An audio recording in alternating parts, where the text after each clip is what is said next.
Praise the Lord. Praise the Lord. Hallelujah. Hallelujah. கர்த்தருடைய பரிசுத்த நாமத்துக்கு ஸ்தோத்திரம் உண்டாவதாக. இந்த கால வேளையில உங்களை சந்திக்கிறது மிக்க மகிழ்ச்சி. கர்த்தர் தாமே உங்களை ஆசீர்வதிப்பாராக. யாரெல்லாம் இந்த நாலு ஞாயிற்றுக்கிழமை சண்டே சர்வீஸ் வந்திருக்கிறீங்களோ கர்த்தர் உங்களை ஆசீர்வதிப்பாராக. நம்ம ஆரம்பமாக பாஸ்டர் பீட்டர் வந்து ஜெபிக்கும்படியா கேட்டுக்கொள்கிறேன். அதுக்கப்புறம் சிஸ்டர் ராணி வந்து நம்மள வர்ஷிப்ல லீட் பண்ணும்படியா கேட்டுக்கொள்கிறேன்.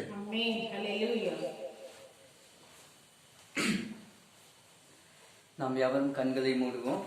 கர்த்தரிடத்துல, அப்பா, மாம்சமான யாவரும் உம்மிடத்துல வருவார்கள் என்ற வாக்கின்படி கர்த்தாவே, அப்பா, ஆண்டவரே, உங்க சமூகத்துக்கு நேராக கடந்து வந்திருக்கோம். அப்பா, உங்க பிரசன்னத்துக்காக நன்றி, உங்க அன்புக்காக நன்றி, உங்க கிருபைக்காக நன்றி, உங்க தயவுக்காக நன்றி. அப்பா, மலைகள் விலகினாலும் பர்வதங்கள் நிலை பெயர்ந்தாலும் அப்பா, மாறாத உங்க கிருபை அப்பா, மறவாத அப்பா உங்க சமாதானம், அதற்காக நன்றி அப்பா. ஆண்டவரே, இம்மட்டும் நீர் எங்களை காத்து வந்தீர் அப்பா. இன்றைக்கும் நன்றி செலுத்த அப்பா, ஆண்டவரே, எங்களுக்கு ஜீவனையும் சுவாசத்தையும் தந்தீர், அதற்காக நன்றி அப்பா. இதோ கர்த்தாவே, நாங்கள் கடந்து அப்பா உண்மை துதித்து அப்பா உண்மை மகிமைப்படுத்த அப்பா கடந்து வந்திருக்கோம். தேவ ஆவியானவருடைய பிரசன்னம் எங்கள் நடுவில் அப்பா அசைவாடட்டும். ஆவியானவர் தாமே எங்களை பலப்படுத்தட்டும் அப்பா.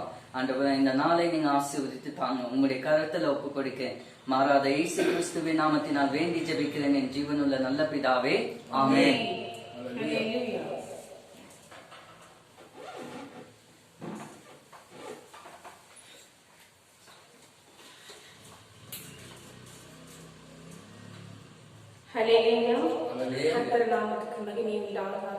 இந்த கால நேரத்தில் ஆராதனை நேரத்தில் நாம் குடும்பமாக ஆண்டவரை நோக்கி கூப்பிடுவோம். அவரை நோக்கி கூப்பிடும் பொழுது நாம் மகிழ்ச்சியோடு ஆரவாரத்தோடு அவரை துதித்து பாடி மகிழ்வோமாக. அப்படியாக இந்த ஞாயிற்றுக்கிழமை ஆராதனை நேரத்தில் அப்பா நாங்களுமே நோக்கி கூப்பிடுகிறோம். இந்த காலை நேரத்தில் அப்பா எங்களை ஒவ்வொருவரையும் நீர் ஆசீர்வதிக்கிறோம் அப்பா. கடந்த ஒரு வாரமாக எங்களை கண்ணின் மணி போல அரவணைத்து ஒரு கிருபையால் எங்களை தாங்கி வழி நடத்தியதற்காக நமக்கு கூடான கொடி நன்றி அப்பா. அப்பா தகப்பனே, எங்களை ஒவ்வொரு நாளும் அப்பா தகப்பனே இந்த இரத்த கோட்டையில் பாதுகாத்து வழிநடத்தி கொண்டிருக்காங்க நமக்கு நன்றி செலுத்துகிறோம். பலத்தையும் உற்சாகத்தையும் ஊக்கத்தையும் உடல் சுகத்தையும் எங்களுக்கு நீர் காத்து வழிநடத்தி கொண்டதற்காக நன்றி அப்பா. வாழ்நாள் முழுவதும் நாங்கள் உண்மையே அண்டி வர எங்களுக்கு அந்த கிருபையை தாரும் என்று இயேசு கிறிஸ்துவின் நாமத்தினால் கெஞ்சி மன்றாடுகிறோம் தகப்பனே. அப்படியாக தகப்பனே, இதோ இந்த யூடியூப் சேனல்கள் மூலமாக பார்த்து கொண்டிருக்கும் ஒவ்வொரு பிள்ளைகளையும் நீர் ஆசீர்வதித்தள்ளும் தகப்பனே.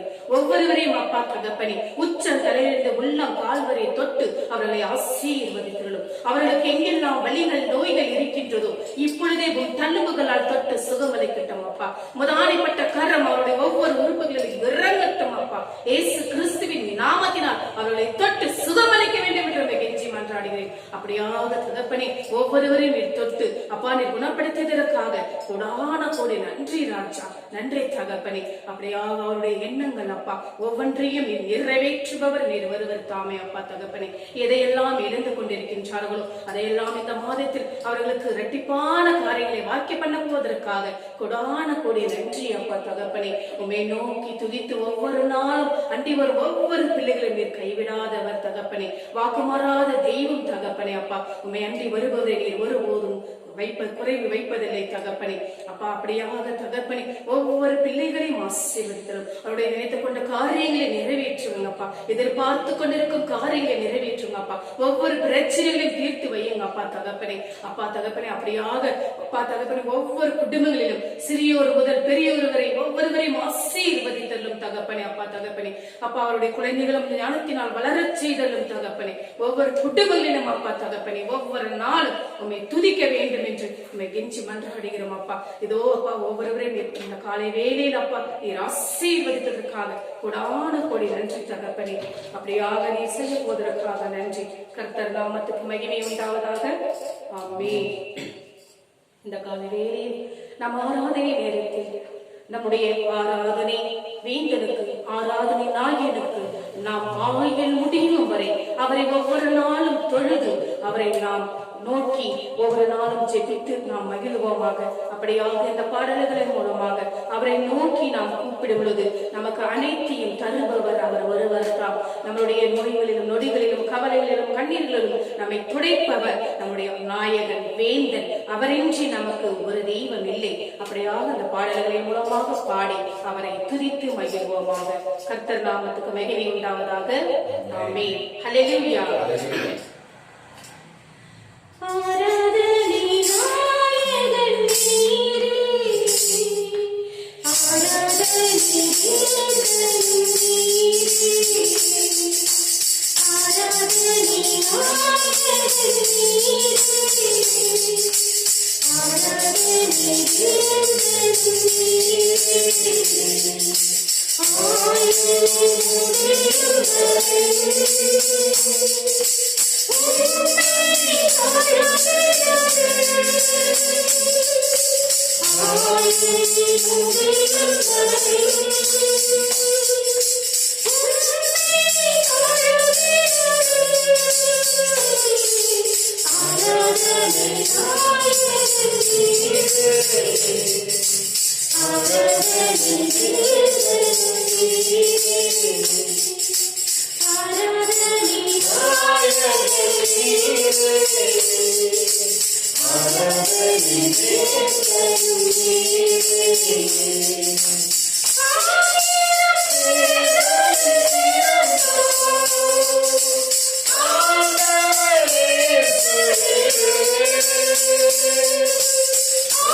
Hallelujah.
Hallelujah.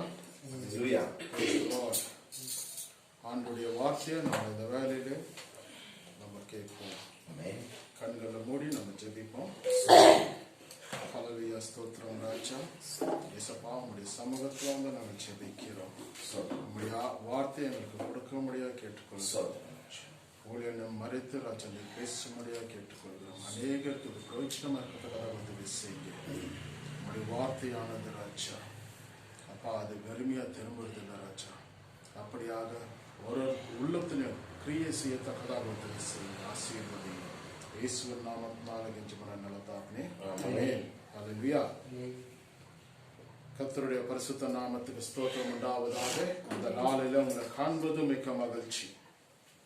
ஓகே, இன்னைக்கு டாபிக் என்னன்னாக்கா, who is my neighbor? யாரு எனக்கு பிறர்? கரெக்டா தமிழ்ல? Okay. So who is my neighbor? So யார் எனக்கு பிறர்? பிறர்னாக்கா அக்கத்து பக்கத்துல இருக்கலாம், தெரிஞ்சவங்க இருக்கலாம், தெரியாதவங்க இருக்கலாம், சொந்தக்காரர் இருக்கலாம். ஸோ இவங்கெல்லாம் வந்து பிறர் என்று சொல்லலாம். நேபர்ஸ். நம்மளுக்கு தெரிஞ்சவங்க மாத்திரம் தான் நம்ம நினைச்சிருக்கிறோம் நேபர்ஸ் நினைச்சுன்னு இருக்கிறோம். ஆனா நம்மளுக்கு தெரியாம உதவி பண்றவங்களும் அவங்களும் வந்து நம்மளுக்கு நேபர்ஸா காணப்படுறதாகும். அப்படியாக உங்களுடைய வாழ்க்கையில யாரெல்லாம் நேபர்ஸ் இருக்கிறாங்கன்னு உங்களுக்கு எல்லாருக்குமே தெரியும். ஸோ ஒருத்தருக்கு வந்து அவங்க ஃப்ரெண்ட்ஸ் இருக்கலாம், அவங்க ரிலேட்டிவ்ஸ் இருக்கலாம். இருக்கிற இடத்துல தெரிஞ்சவங்க யாரெல்லாம் கண்ணுக்கு தெரியுறாங்களோ, சொந்தக்காரங்களோ, அவங்க கேஸ்ட், அவங்க ரிலீஜன்ல இருக்கிறவங்க வந்து அவங்களுக்கு வந்து சொந்தக்காரர் தான். என் ஃப்ரெண்டு சொல்லுவான், நான் ஊருக்கு போறேன்னுவான். நான் என்ன ஊருன்னா நம்ம என்ன நினைக்குவோம், நம்ம ஊருனாக்கா நம்ம பெங்களூர்ல இருந்து சென்னைக்கு போனா அது ஊருன்னு சொல்லுவோம். ஆனா எங்க ஃப்ரெண்டு வந்து பெங்களூர்லயே இருக்கிறான். அவங்க ஆயாவும் பாட்டு தாத்தாவும் வந்து இதே இடத்துல தான் இருக்கிறாங்க. ஆனா போறது வந்து ஒரு 5 கிலோமீட்டர்ஸ் தான் இருக்கும். அவன் சொல்ல எங்க ஊருக்கு போறேன்னுவான். எங்களுக்கு சின்ன வயசுல வந்து அது குழப்பம் தான். அவனுக்கு அது ஊரு கரெக்ட். ஆனா நம்மளுக்கு ஊருன்றது தூரம். எது நம்ம இருக்கிற ஒரு 100 கிலோமீட்டர்ஸ் 200 கிலோமீட்டர்ஸ் நம்ம தூரம் போகும்போது அது வந்து நம்மளுக்கு ஊராய் காணப்படுகிறது. ஸோ இவனுடைய கல்யாணத்துக்கு வந்து யாருக்கெல்லாம் கொடுத்தானாக்கா, என் சொந்தக்காரருக்கெல்லாம் கொடுத்தானா. பார்த்தா இருக்கிற ஊர்ல இருக்கிற எவ்வளவு ஜனங்கள் இருக்கிறாங்க எல்லாருக்கும் கொடுத்துட்டான். ஏன்னாக்கா அவங்க ஜாதி மடம்காரங்க. ஸோ அவங்க பாக்குறவங்க, பேசுறவங்க, பேசாதவங்ககிட்ட அவங்க ஜாதினால அவங்க என்ன பண்ணாங்களாம், எல்லாருக்கும் கொடுத்துருக்காங்க. ஸோ அது போல வந்து ஒரு கேட்டகரியானது காணப்படுகிறது. தெரிஞ்சவங்களுக்கும் கொடுக்குறாங்க, தெரியாதவங்களுக்கும் கொடுக்குறாங்க. அப்போ அவங்களுக்கு அவங்க தான் நேபர்ஸ், அவங்க தான் அவங்களுக்கு பிறர். ஸோ வேதத்திலிருந்து நம்ம ஒரு இடத்துல வாசிப்போம். லூக்கா என்ற சுவிசேஷம் 10ஆம் அதிகாரம் 25ஆம் வசனத்தை வாசிக்கும்படியாக கேட்டுக்கொள்கிறேன். அப்பொழுது நியாயஸ்திரி ஒருவன் எழுந்திருந்து அவரை சோதிக்கும்படி, போதகரே, நித்திய ஜீவனை சுதந்தரித்துக் கொள்ளும்படிக்கு நான் என்ன செய்ய வேண்டும் என்று கேட்டார். ஆண்டவர் வந்து எல்லா இடத்திலும் ஒரு மனுஷன் வந்து ஆண்டவர் வந்து சோதிக்கிறவனாய் காணப்படுகிறான். வேதத்துல இருந்து அநேக இடத்துல நம்ம பார்க்கும் போது ஆண்டவர் வந்து ஒரு அற்புதம் செஞ்சாக்கா அதுக்கு எதிர்ப்பு தெரிவிக்கும்படியாய் ஒரு கூட்டம் இருக்கிறது. ஆண்டவர் வந்து என்ன பேசுறார், என்ன தவறு சொல்லுகிறார், அதை குறித்து அதை வந்து எடுத்துன்னு போயிட்டு ஹை பிரிஸ்ட்க்கு கொடுக்கறவங்க ஒரு கூட்டமாய் காணப்படுகிறது. ஒரு இடத்துல இருந்து ஆண்டவராக இயேசு கிறிஸ்து செய்யற ஒரு காரியமும் வந்து அவங்க வேவ் பார்க்கிறவங்களாய் காணப்படுகிறார்கள். அப்போ நம்மளும் கிறிஸ்துவ மக்களா இருக்கும் போது நம்ம என்ன பேசுகிறோம், நம்மளுடைய வார்த்தையானது வந்து கரெக்டா யாரையும் புண்படுத்தாதபடிக்கு, யாரையும் பாதிக்காதபடிக்கு நம்ம என்ன பண்ணணும், கிறிஸ்துவ வந்து பேசணும். ஏனென்றால் நம்ம இருக்கிற சமுதாயத்தில் வந்து அநேக ஜாதிகள் உண்டு, அநேக மதங்கள் உண்டு. அவங்கள வந்து எப்பொழுதுமே நம்ம என்ன பண்ணக்கூடாது, அவங்கள புண்பற்றி நம்ம வந்து பேசவே கூடாது. ஆண்டவராக இயேசு கிறிஸ்து வந்து அவர் வந்து இந்த உலகத்துல இருக்கும் போது அவர் யாருமே வந்து புண்படுத்தவே இல்லை. அவர் வந்து என்ன காரியத்துக்காக வந்தாரோ, எதற்காக வந்தாரோ அதை மட்டும் தான் அவர் மைண்ட்ல இருந்தது. அதை விட்டுட்டு அவர் என்ன பண்ணல, வேற காரியத்தை குழப்பத்தை உண்டாக்கல. சமுதாயத்தை ஒரு குழப்பத்தை உண்டாக்குறதுக்குன்னு ஒரு கூட்டம் இருக்கும், குழப்பத்தை உண்டாக்கி சந்தோஷத்தையும் காண்பாங்க அதுல. ஆனா ஆண்டவராக இயேசு கிறிஸ்து வந்து அப்படியாக வரவில்லை. அவர் வந்து தொலைந்ததை தேடத்தான் வந்தாரு. அவர் வந்து பாவிகளை ரட்சிக்கத்தான் வந்தாரு.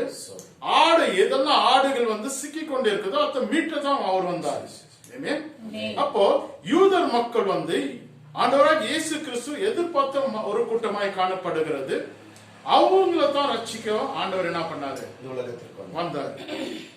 இந்த உலகத்துக்கு வந்து அவங்க மத்தியில தான் ஆண்டவர் என்ன பண்ணாரு, பேசிக்கொண்டு இருந்தார். யூதர் மக்கள் வந்து ரட்சிக்கப்படணும், இவங்க தான் வந்து எதிர்பார்த்து கொண்டு இருக்கிற மக்கள். அப்போ மெஸ்ஸையாக்காக வெயிட் பண்ணி இருக்கிற ஜனங்கள் ஆண்டவர் வந்து மெஸ்ஸையாவை அவங்க நம்பல. ஏனென்றால் ஒரு மெஸ்ஸையானவர் எப்படியாக வருவாருன்னு அவங்களுடைய கண்ணோட்டத்தில் எப்படி இருந்ததுன்னா, ஒரு ராஜா வீட்டு குடும்பத்துல பிறக்குவாரு, அவர் வந்து மகிமையா இருக்குவாரு, நம்மள ஆள போகிறாரு அப்படின்னு தான் அவங்க கண்ணோட்டத்துல இருந்து. ஆனா ஆண்டவராக இயேசு கிறிஸ்து வந்து அது போல கோலத்துல வராதபடிக்கு ஒரு ஏழையின் கோலத்தை எடுத்து ஏழை மக்களை சந்திக்கவே அவர் என்ன பண்ணாரு, உலகத்துக்கு வந்தாரு.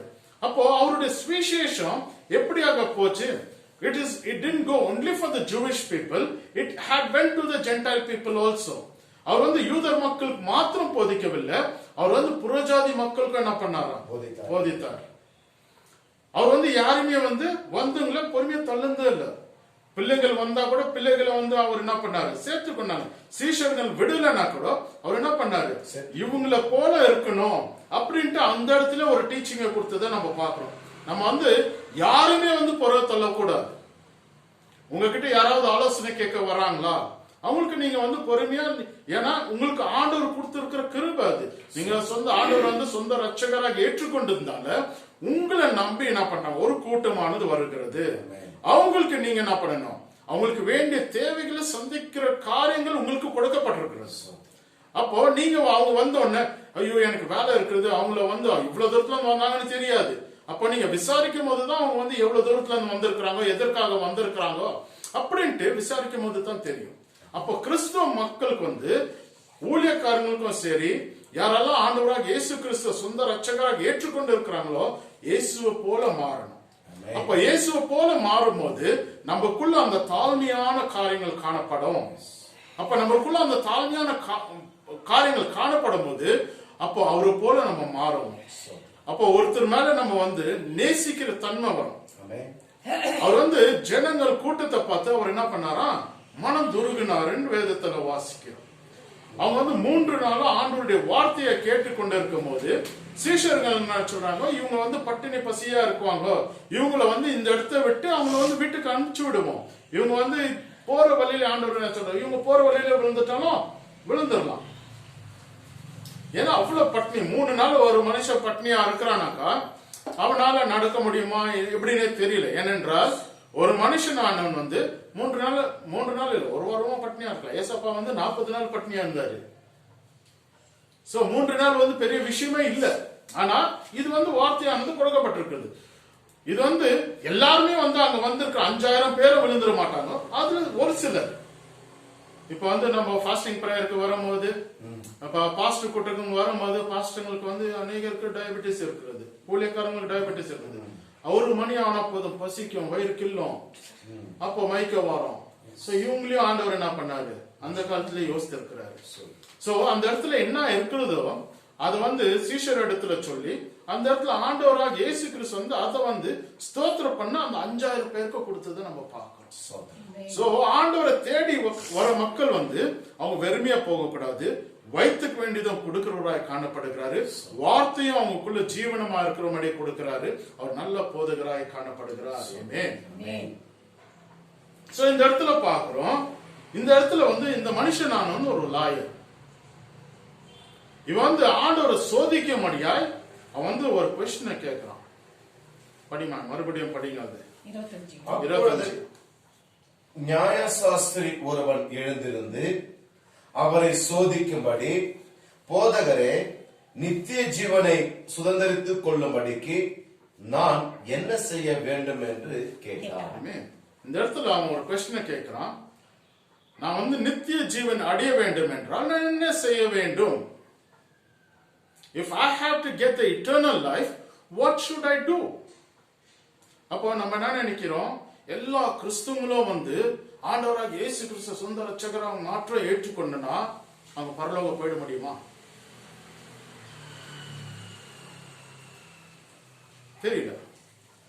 அப்போ கிறிஸ்துவ குடும்பத்துல இருந்தா எல்லாரும் கிறிஸ்துவ குடும்பம் வந்து பரலோகத்துக்கு போயிட முடியுமா? முடியாது. நான் ஒரு டெஸ்டிமனி சொல்லும்போது யூசுவலா ஒரு வார்த்தையை யூஸ் பண்ணுவேன். Every person born in a Christian family cannot be a Christian. Every person born in a car garage cannot become a car. புரிஞ்சுதா?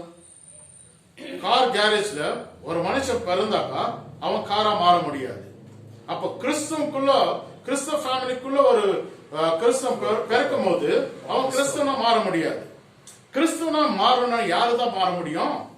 ஆண்டவராக இயேசு கிறிஸ்து வார்த்தையை தெரிஞ்சிருக்கணும், ஆண்டவர் வந்து சொந்த ரட்சகராக ஏற்றுக்கொண்டிருக்கணும், அவன் வந்து கீழ்ப்படிந்த மனுஷனாய் காணப்பட வேண்டும், ஞானஸ்தானுக்கு ஒப்பு கொடுக்கிற மனுஷனா இருக்கணும்.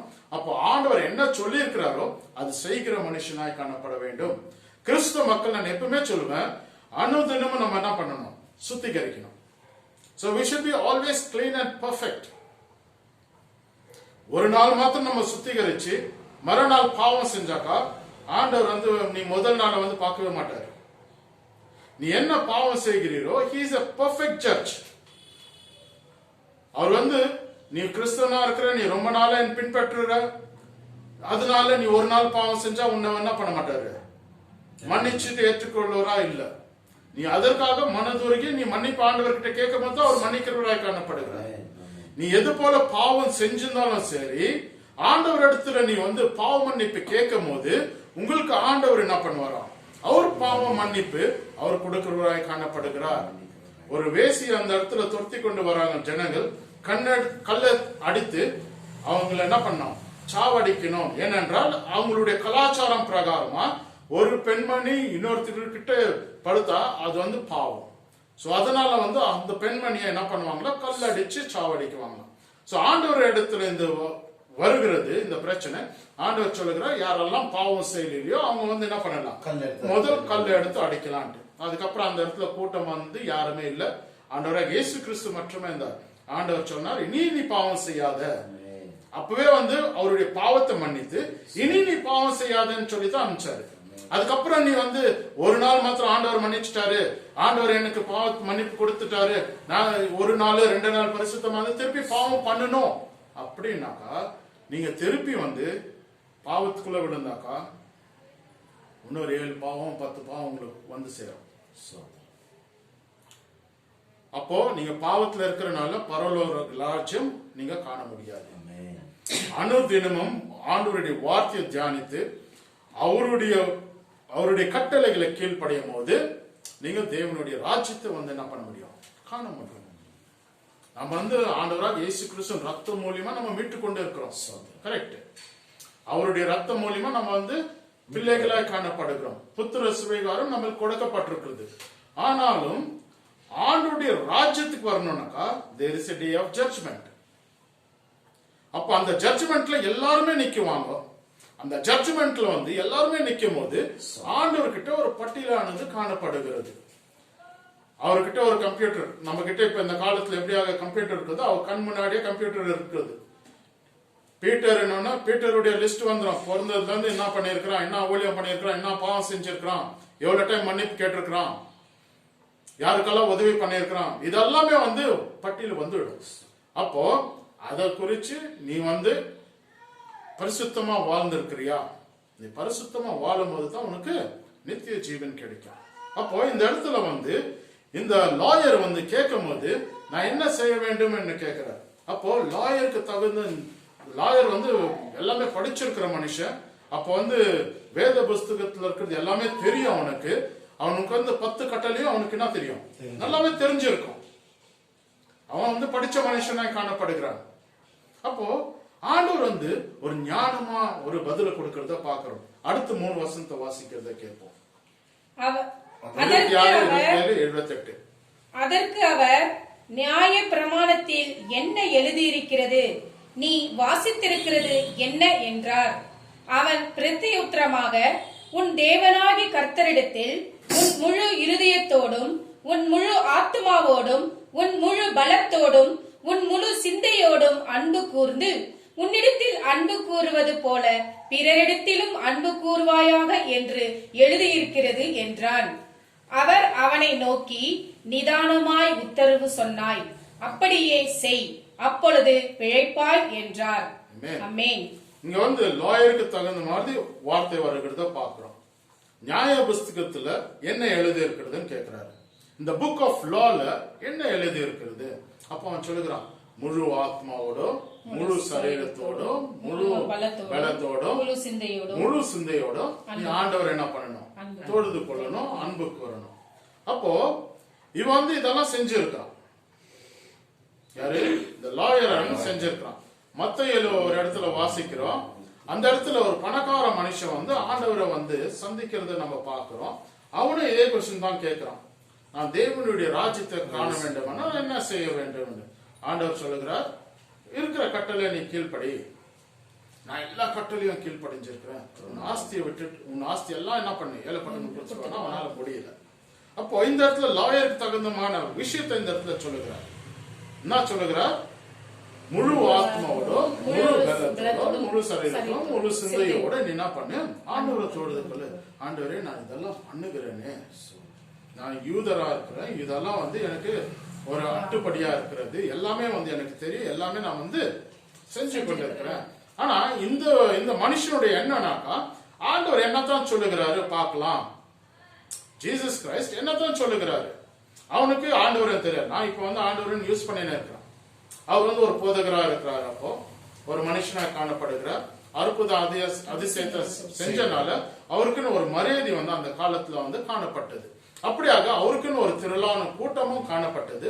அவரு போதிக்கிற வார்த்தையை சிலர் வந்து கேட்டு அதுல ரட்சிக்கப்பட்டிருக்கிறாங்க. சிலர் வந்து ஏதாவது பிரச்சனை பண்ணணும்னு வந்து கேட்டுக்கொண்டு இருக்கிற மக்களும் நம்ம என்ன பண்றோம், அதை பார்த்து கொண்டு இருக்கிறோம். ஆனா இந்த இடத்துலயும் இந்த மனுஷனான வந்து ஏதாவது குற்றத்தை கண்டுபிடிக்கணும், ஆண்டவர்கிட்ட இருந்து ஏதாவது நான் ஒரு குற்றத்தை கண்டுபிடிக்கணும்னு வந்து ஒரு கொஸ்டினை கேட்கிறான். ஆண்டவரே, நான் பரலோக ராஜ்யத்தை காண வேண்டும் என்றால் நான் என்ன செய்ய வேண்டும், நித்திய ஜீவன் காண வேண்டும் என்றால் நான் என்ன செய்ய வேண்டும், இட்டர்னல் லைஃப் நான் வந்து இருக்கணும்னாக்கா நான் என்ன செய்ய வேண்டும்? ஆண்டவர் சொல்லுகிறார், நீ வந்து ஆண்டவர் எப்படியாக நீ தொழுது கொள்ளு. நீ வந்து வேத புஸ்தகத்தை வந்து உன் வாயிலிருந்து விலகவே கூடாது அப்படின்னு எல்லாத்தையும் சொல்லும் போது அவன் சொல்லுகிறான், நான் இதெல்லாம் பண்ணுறேன், நான் இதுல வந்து எதுவுமே வந்து நான் என்ன பண்ணல, தவறி போவே இல்லை அப்படின்ட்டு சொல்லுகிறத பார்க்கிறோம். அதுக்கப்புறம் இன்னும் வசந்த வாசிமா நெக்ஸ்ட். அவன் தன்னை நீதிமான் என்று காண்பிக்க மனதாய் இயேசுவை நோக்கி, எனக்கு பிறன் யார் என்று கேட்டான். அவ்வளவுதான். அவன் வந்து இன்னொரு படிங்க. அவன் அவளை நோக்கி, நீதானமாய் உத்தரவு சொன்னாய், அப்படியே செய், அப்பொழுது பிழைப்பாய் என்றார். அவன் தன்னை நீதிமான் என்று காண்பிக்க மனதாய் இயேசுவை நோக்கி, எனக்கு பிறன் யார் என்று கேட்டான். இந்த இடத்துல வந்து அந்த லாயர் சொல்லுகிறான், நான் இதெல்லாம் நான் வந்து பின்பற்றுறேன். ஆண்டவர் சொல்ல, நீ அப்படியே செய்ப்பா. அதுதான் அங்கே வந்து ஆண்டவர் என்ன பண்றாரு, புல் ஸ்டாப் பண்றாரு. இவன் வந்து ஃபர்தர் கொஸ்டின் கேட்க கூடாதுன்னு. ஆனாலும் இவனுக்குள்ள என்ன, எப்படியாவது ஆண்டவர் வந்து குற்றத்தை கண்டுபிடிக்கணும் அப்படின்னு எண்ணத்தோட ஒரு லாயர் 3-4 கொஸ்டின் கேட்பாரா இல்லையா? அதே போல வந்து இந்த லாயரும் இந்த இடத்துல என்ன பண்றான், கொஸ்டின் கேட்கறான். சோ லாயர் கொஸ்டின் கேட்கறது வந்து ஒண்ணு வந்து என்ன சொல்றது, தவறானது இல்ல, பிளஸ் அந்த ஒரு விசேஷமும் இல்ல. லாயரான கொஸ்டின் கேட்பான், ஒண்ணு இல்ல 10 கேட்பான். ஆனா இந்த இடத்துல வந்து 3 கொஸ்டின் கேட்டிருக்கான். இது 3வது கொஸ்டின், எனக்கு பிறர் யாருன்னு கேட்கறான். அதோட நிறுத்தி விடவில்லை, ஆண்டவர்கிட்ட இன்னும் நோண்டி கேட்கறான். Who is my neighbor then? உன்னை போல நீ பிறரை நேசினாக்கா, நான் என்னை போல நான் பிறரை நேசி, எனக்கு பிறர் யார்? Who is my neighbor? Whom I should love? இந்த இடத்துல அவன் பார்க்கும்போது he gives a very beautiful definition. ஆண்டவராக இயேசு கிறிஸ்து ஒரு அருமையான பாரபிளை சொல்லுகிறத பார்க்கிறோம். அவனுக்கு புரியுற வண்ணமாக ஆண்டவர் என்ன பண்றாரு, he spent lot of time with him. நான் எப்பவுமே வந்து வேதத்தை வாசிக்கும் போது ஆண்டவராக இயேசு கிறிஸ்து எந்த இடத்துல எல்லாம் அவர் வந்து டைம் ஸ்பெண்ட் பண்ணியிருக்கிறார் நான் பார்க்கலாம். சோ அப்போ ஆண்டவராக இயேசு கிறிஸ்து வந்து he spends time for an individual more. தனிப்பட்ட மனுஷனுக்கு ஆண்டவர் என்ன பண்றாரா, நிறைய நேரத்தை ஒதுக்கி அவன் இடத்துல பேசுகிறத வந்து பார்க்கிறோம். சமாரிய ஸ்திரீயும் வந்து அந்த இடத்துல ஆண்டவராக இயேசு கிறிஸ்து அந்த கிணத்துக்கிட்ட வந்து உக்காரத பார்க்கிறோம். அந்த கிணத்துக்கிட்ட உக்காந்தா அவருக்கு தெரியும் இந்த இடத்துல ஒரு பெண்மணியானவள். ஏனென்றால் அந்த காலத்துல வந்து காலையில யாருமே வந்து என்ன பண்ண மாட்டாங்களா, பெண்மணியானவள் வெளியே வர மாட்டாங்க. மத்தியான வேலையில தான் அவங்க வருவாங்க. மத்தியான வேலையில வரும்போது அவங்களுடைய வேலைகள், தண்ணி வந்து ஒரு தூரம் நடந்து அவங்க என்ன பண்ணணும், கிணத்துல இருந்து தண்ணியை சேர்ந்து வீட்டுக்கு எடுத்துன்னு வந்து ரொப்புவாங்க. அப்படியாக இந்த இடத்துல வந்து ஒரு சமாரிய ஸ்திரீயை பார்க்கிறோம். அவர் வந்து ஒரு திரளான கூட்டத்தை எதிர்பார்த்து அந்த இடத்துல உட்காரவில்லை. அவர் வந்து இந்த இடத்துல இந்த நேரத்துல யார் வருவாங்கன்னு ஆண்டவராக இயேசு கிறிஸ்துக்கு நல்லாவே தெரிஞ்ச ஒரு காரியம். அப்போ கூட இருக்கிற சீஷர் ஆண்டவர் என்ன பண்றாரு, நான் டயர்டா இருக்கிறேன், நான் பசியா இருக்கிறேன், நீங்க போய் என்ன பண்ணுங்க, போய் சாப்பாடு வாங்கிட்டு வாங்க, மார்க்கெட் பிளேஸ் போயிட்டு நீங்க போயிட்டு சாப்பாடு வாங்கிட்டு வாங்கன்ட்டு. அப்போ இந்த இடத்துல அந்த ஸ்திரீயானவள் வருகிறா. அந்த ஸ்திரீ கிட்ட பேச்சு கொடுக்கறத பாக்குறோம். ஏமே அந்த இடத்துல பேச்சு என்ன கொடுக்குறாரு, எனக்கு தண்ணி கொடுமா, எனக்கு தாகமா இருக்கிறது, எனக்கு பசி எடுக்கிறது, எனக்கு தண்ணி கொடு அப்படின்னு கேட்கும் போது இந்த ஸ்திரீயானவர் வந்து அந்த இடத்துல தண்ணி கொடுக்கறத பாக்குறோம். அப்போ ஆண்டவர் இன்னொரு வார்த்தையை சொல்லுகிறார், நான் வந்து நீ எனக்கு தண்ணீர் கொடுத்த, நான் உனக்கு ஜீவ தண்ணீரை கொடுக்கிறேன். நீ எப்படி எனக்கு ஜீவ தண்ணீரை கொடுக்க முடியும்? ஜீவ தண்ணீர் வந்து உன்கிட்ட ஒரு கயிறம் இல்லையா, நீ எப்படி?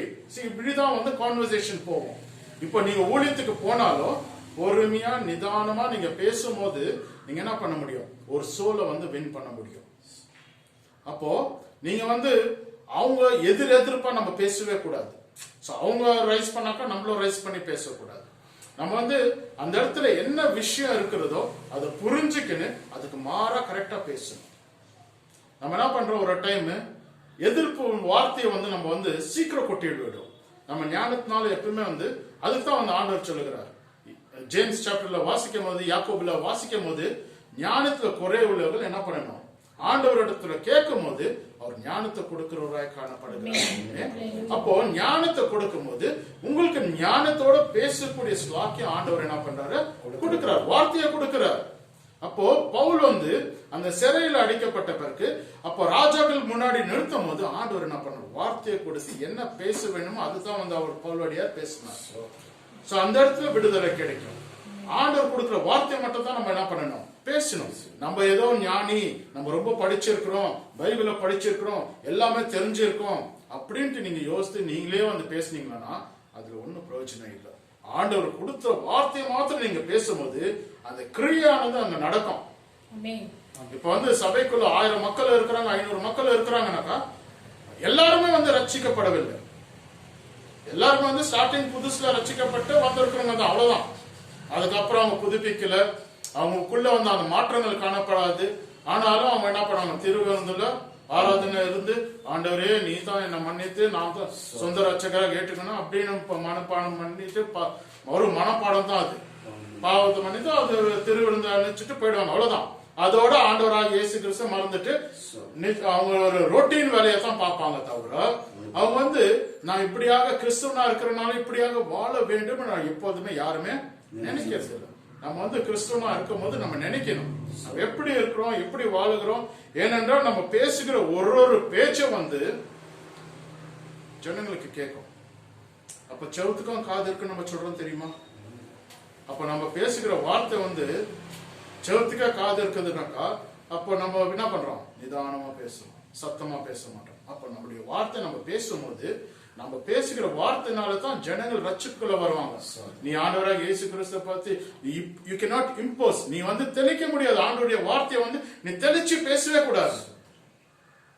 அவ வந்து ஆண்டவருக்கு இடம் கொடுக்கணும், நீங்களும் அந்த நேரத்தை ஒதுக்கணும்.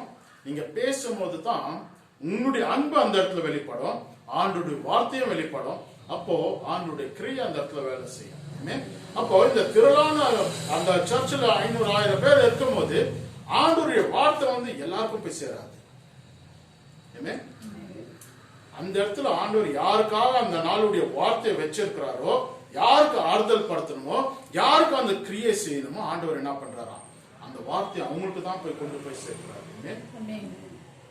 எல்லாருமே வந்து பரிசுத்தவான் உட்கார்ந்துருவாங்க, ஆனா அதுல தொழிஞ்சு போன ஆடும் இருக்கிறது. அந்த தொழிஞ்சு போன ஆடுக்கு என்ன வார்த்தையை கொடுக்கணுமோ ஆண்டவர் என்ன பண்றாரு அந்த வார்த்தை அவங்களுக்கு தான். உங்களுக்கு நீங்க நினைக்கலாம், ஐயோ இன்னைக்கு பாஸ்டர் பேசுறது போர் அடிக்குது, அவர் என்ன சொல்லின்னு இருக்கிறாரு, இதுதான் போன மாசம் போன வருஷமே இதே மெசேஜ் கொடுத்தாரு, இந்த மெசேஜ் நான் கேட்டு என்ன பண்ண போறேன், நீங்க உட்கார்ந்துருக்கலாம். ஆனா இந்த மெசேஜ் யாருக்கோ ஒருத்தருக்கு போய் சேர போகுது. ஆண்டவருடைய வார்த்தை ஒரு உள்ளத்தை தொட்டு மனமாற்றம் உண்டாக்கும் அந்த இடத்துல. சோ ஆண்டவர் கொடுக்கிற வார்த்தையை நம்ம பேசும்போது தான் அந்த இடத்துல இருளுல இருந்து ஒரு மனுஷன் வெளிச்சத்துக்குள்ள வர முடியும், துக்கத்துல இருந்து சந்தோஷமா என்ன பண்ண முடியும், மாற முடியும். நான் வந்து ஃபாஸ்டிங் பிரேயர்ல பேசி கொண்டிருந்தேன். தாவீதானவர் எப்படி வந்தாராம், ஆலயத்துக்கு வரும்போது கூப்பிடும் போது சந்தோஷமா வந்தாராம். அப்படிதான் ஆலயத்துக்குள்ள வரும்போது நீங்க எல்லாமே சந்தோஷமா வரும்போது நீங்க திரும்பி போகும்போது சந்தோஷமா போலாம். நீங்க வெறுப்புல வந்தீங்கன்னா நீங்க வெறுப்போட தான் போவீங்க. இந்த இடத்துல ஆண்டவர் அந்த இடத்துல அந்த லாயருக்கு சொல்லுகிறத பாக்குறோம், நீ எல்லாவற்றையும் கீழ்ப்படைந்திருக்கிற, பரவாயில்ல நீ போ சந்தோஷமா இருன்றது. ஆனா லாயர் வந்து எனக்கு பிறகு who is my neighbor அப்படின்ட்டு கேட்கிறான். அதுக்கப்புறம் ஆண்டவர் வந்து ஒரு பியூட்டிஃபுல்லான பேரபிள், ஒரு ஓமையை சொல்லுகிறத பாக்குறோம். அதுக்கப்புறம் வாசிமா. இயேசு பிரதியுத்தரமாக, ஒரு மனுஷன் எருசலேமில் இருந்து எரிகோவுக்கு போகையில் கள்ளர் கையில் அகப்பட்டான். அவர்கள் அவன் வஸ்திரங்களை உரித்துக் கொண்டு அவனை காயப்படுத்தி குற்றுயிராக விட்டு போனார்கள்.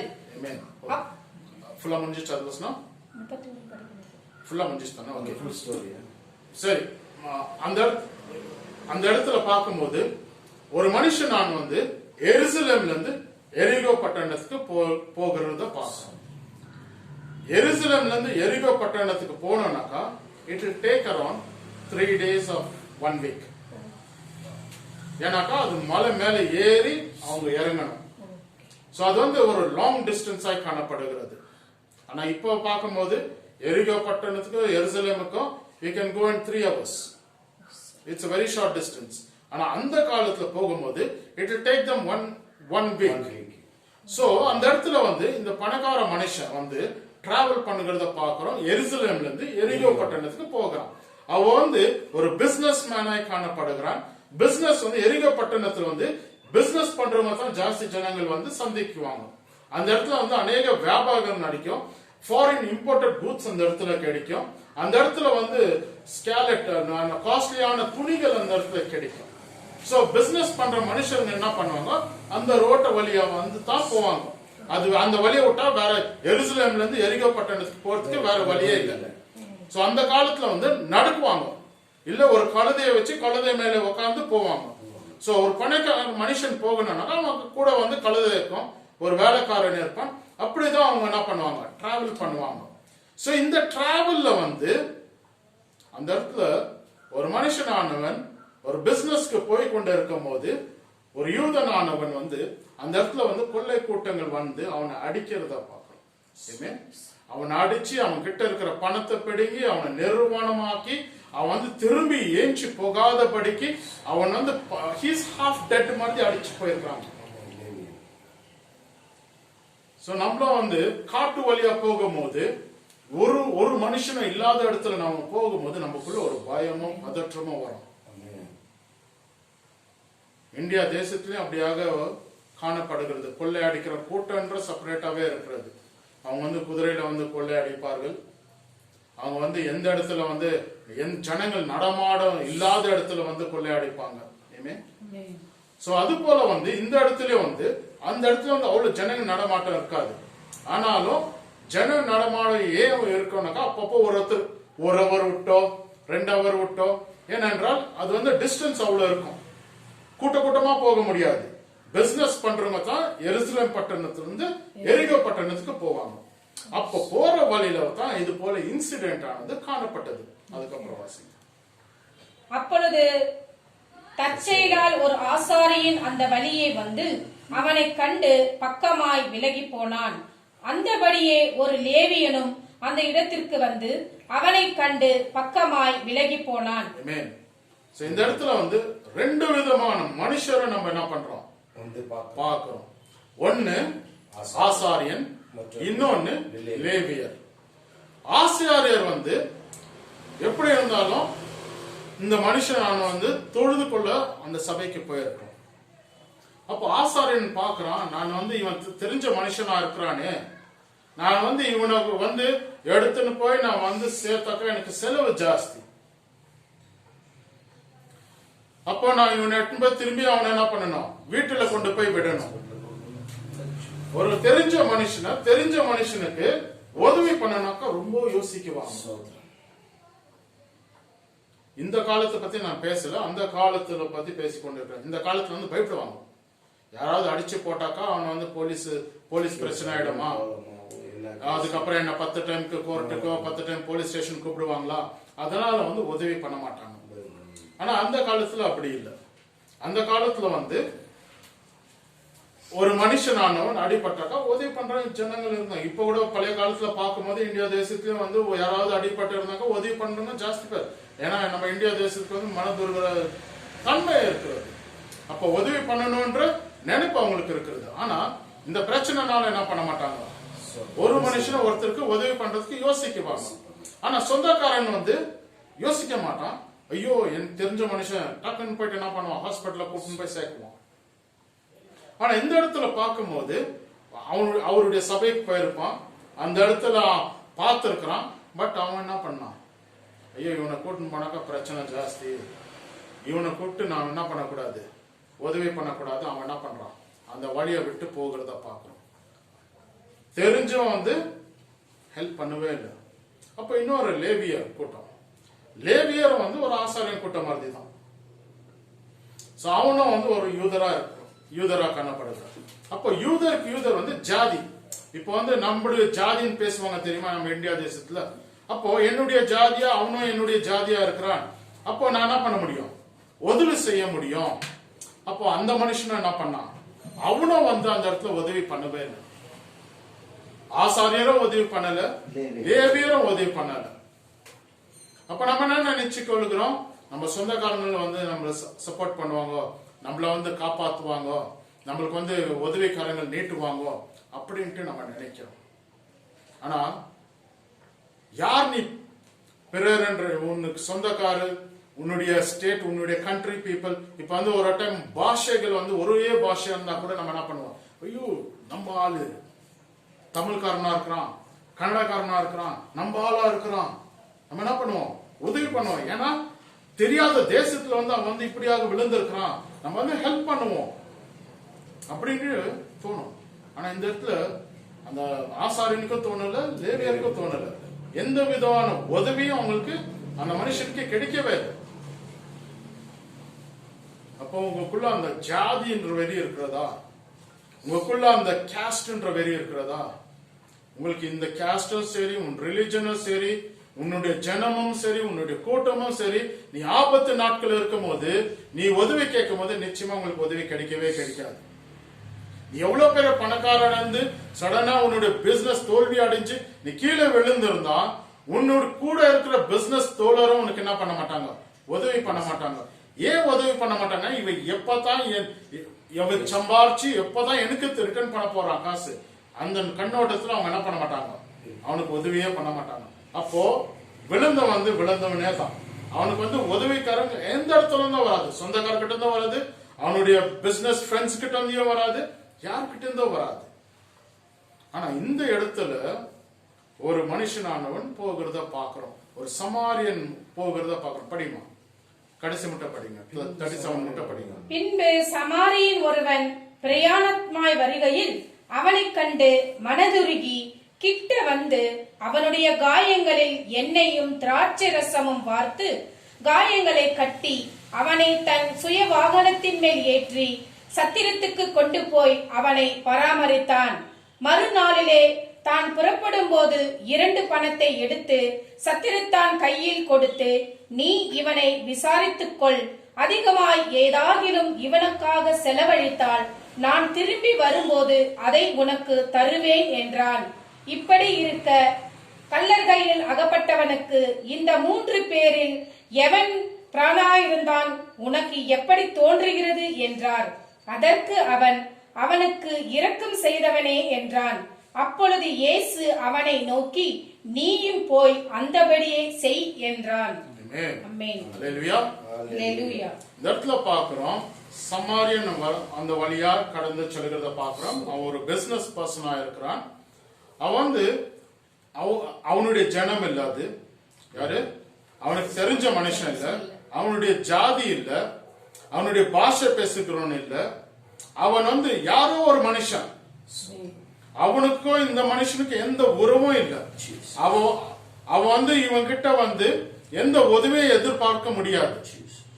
ஒரு சமாரியன் என்றால் அவன் தாழ்த்தப்பட்ட ஜாதியாய் காணப்படுகிறான். அவன் தொடக்கூட மாட்டாங்க, அவங்க கிட்ட பேசவும் மாட்டாங்க. அப்போ ஆண்டவராக இயேசு கிறிஸ்து அந்த சமாரிய ஸ்திரீ கிட்ட பேசும்போது சீஷரான ஆண்டவர் என்ன பண்றாரு? நீ போ, நீங்க இருந்தாக்கா நான் சமாரிய ஸ்திரீ கூட பேச முடியாது. ஏனென்றால் அவங்க தாழ்த்தப்பட்டவங்களா காணப்படுகிறார்கள். அதனால யூதர்கள் எப்பவுமே மேலான ஜாதியாய் காணப்படுகிறார்கள். சோ அதனால சமாரியர் ஒரு தூரம் இருக்கிற மனுஷன் தான். அவங்களுக்கு அவங்க கிட்ட நெருங்கி பழக மாட்டாங்க, பேச மாட்டாங்க. இவன் வேற யாரோ அப்படின்ட்டு தான் ஒரு சமாரியனானவன் காணப்படுகிறான். ஆனா இந்த சமாரியனானவன் ஒரு நல்ல சமாரியனா காணப்படுகிறான். Is a good Samaritan. அப்படிதான் இந்த இடத்துல கொடுக்கப்பட்டிருக்கிறது. A parable of good Samaritan. So அவனுக்குள்ள அந்த நல்ல குணங்கள் இருந்ததை பார்க்கிறோம். அவனுக்குள்ள அந்த நல்ல குணங்கள், என்ன குணங்கள் இருந்தது? நான் யாருக்காவது உதவி பண்ற குணம் அவன் கிட்ட இருந்தது, உதவி செய்யற குணம் இருந்தது. அவன் பணத்தை பத்தி யோசிக்கவே மாட்டான். அவன் ஒரு தாழ்மையான மனுஷனாக காணப்படுகிறான். அவன் பாதியிலே இப்ப ஒருத்தரை பாக்குறோம். எப்படி ஒருத்தர் பாதி உதவி தான் பண்ணுவாங்க. சும்மா தொடிச்சுட்டு அவங்க சொந்தக்காரருக்கு போன் இருக்குதான் போன் பண்ணிட்டு ஓடிடுவாங்க, எஸ்கேப் ஆயிடுவாங்க. அவனை இருக்கிற இடத்துல தான் விட்டுட்டு போயிடுவாங்க. ஒருத்தர் நான் மறைக்கிற சிச்சுவேஷன் இருந்தாக்கா அது கூட கிட்ட கூட போக மாட்டாங்க. அப்ப இவன் எப்படி இருக்கிறான்? இந்த மனுஷன் ஒரு நேக்கட் பர்சனா இருக்கிறான். அவன் பாதி மரிச்சனாய் காணப்படுகிறான். அவன் அடிபட்டு அவன் ரத்தம் கீழே சிந்துகிறான். அவனுக்குள்ள அந்த துணியானது காணப்படல. இது போல ஒரு மனுஷனானவன் யாருமே துணி இல்லைனாக்கா கிட்ட கூட போக மாட்டாங்க, அவனுக்கு உதவியே யாரும் பண்ண மாட்டாங்க. ஆனா இந்த நல்ல சமாரியன் அவனுக்கு வேண்டியது கொடுக்கறத பார்க்கிறோம். அவனுக்கு தொடச்சு, அவனுக்கு பேண்டேஜ் போட்டு, அவனுக்கு வேண்டிய ஆகாரத்தை அந்த திராட்சை ரசத்தை கொடுத்து, அவனுக்கு வேண்டிய அந்த பசிய கொஞ்ச நேரத்துக்கு ஆற்றக்கூடிய காரியம் அவன் என்ன பண்றான், அந்த வேலையில செய்கிறத பார்க்கிறோம். அவன் அந்த மனுஷனை பார்த்து ஒரு மன துருகுன மனுஷனாய் காணப்படுகிறான். அவனுக்குள்ள he had that mercy. He had that compassion towards that person. Maybe அவன் வந்து இது வரைக்கும் அவன் சந்திக்காதவனா இருக்கலாம், ஆனாலும் இவன் கிட்ட இருந்து திருப்பி உதவி வருமானம் அவனுக்கு தெரியாது. ஆனாலும் அது போல மனுஷனுக்கு தான் நம்ம என்ன பண்ணணும், உதவி பண்ணணும்.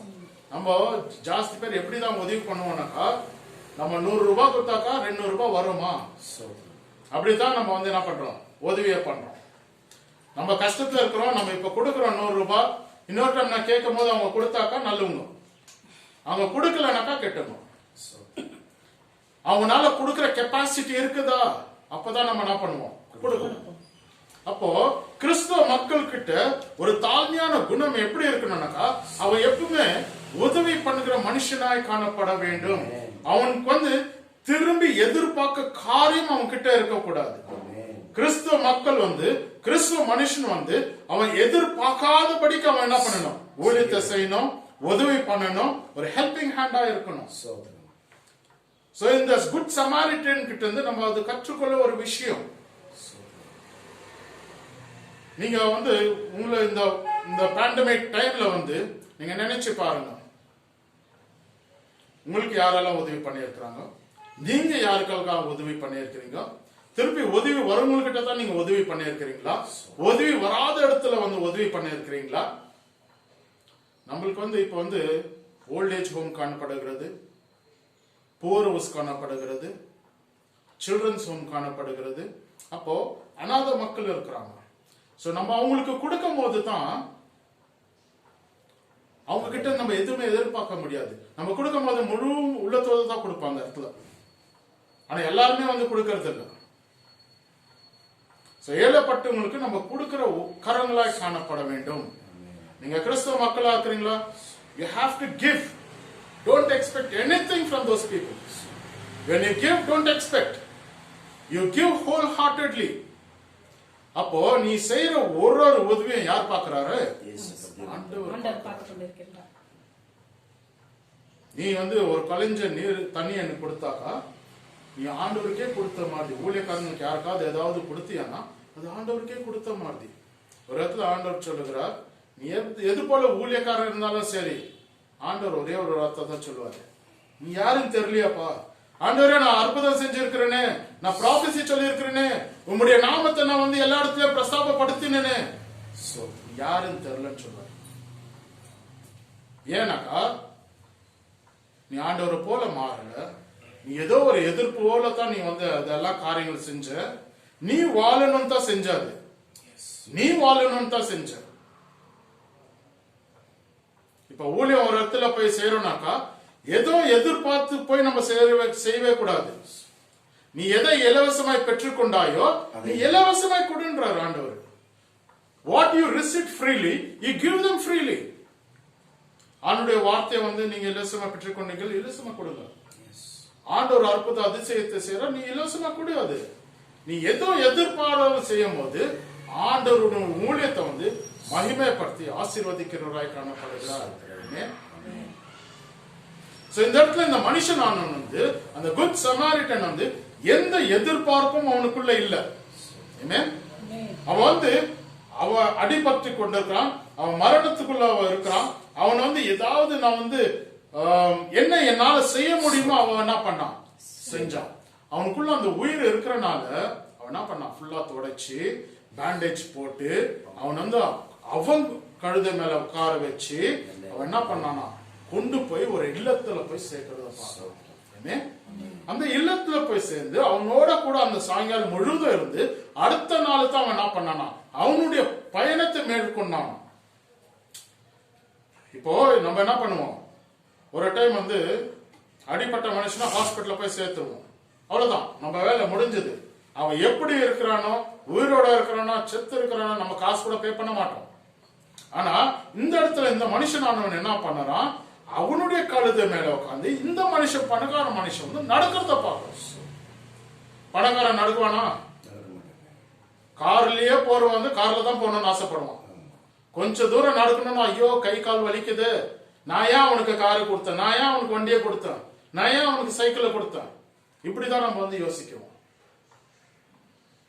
ஆனா நம்ம வந்து எதிர்பார்க்காதபடி செய்யும் போது அந்த இடத்துல வேண்டிய உதவி அவனுக்கு பண்ணி அவனு கூட தங்கி அவனுக்கு ஆறுதலா பேசி அவனுக்கு தேவையானதை கொடுத்து அந்த நாள் முழுதும் அந்த மனுஷன் என்ன பண்ணானா பார்த்து கொண்டானா. அது மட்டுமல்ல, அதுக்கப்புறம் அந்த இடத்துல இருக்கிற சேவை செய்யற மனுஷனுக்கு சொன்னானா, இவருக்கு என்கிட்ட இருக்க 2 காசை வந்து அவன் கிட்ட கொடுத்தான். சோ அந்த 2 பணம்ன்றது அது வந்து 1 மாசத்துடைய salary கூட இருக்கலாம். அந்த காலத்துல வந்து it could have been for 1 month salary of a particular person. அவன் எது வியாபாரத்துக்குன்னு எடுத்துக்கொண்ட போனாலும் அதுல இருந்து கொஞ்சம் எடுத்து வியாபாரம் நஷ்டப்பட்டு போனாலும் பரவாயில்ல, நான் கொஞ்சம் ஐட்டம்ஸ் மாத்திரம் வாங்கிட்டு வந்தா போதும், இந்த மனுஷனை நான் என்ன பண்ணணும், குணமாக்கணும், இவனுக்கு உதவி பண்ணணும். அந்த பணத்துல இருந்து தான் அந்த மனுஷன் என்ன பண்ணானா எடுத்து அந்த இடத்துல கொடுக்கறத பாக்குறோம். அது மாத்திரம் அவன் சொல்லல, எடுத்து கொடுத்த உடனே அவன் சொன்னா, நான் திரும்பி வரும்போது ஏதாவது நீ எக்ஸ்ட்ரா நீ ஸ்பெண்ட் பண்ணி இருந்தாக்கா நான் என்ன பண்றேன், உனக்கு அதை ஈடு எடுத்துறேன்.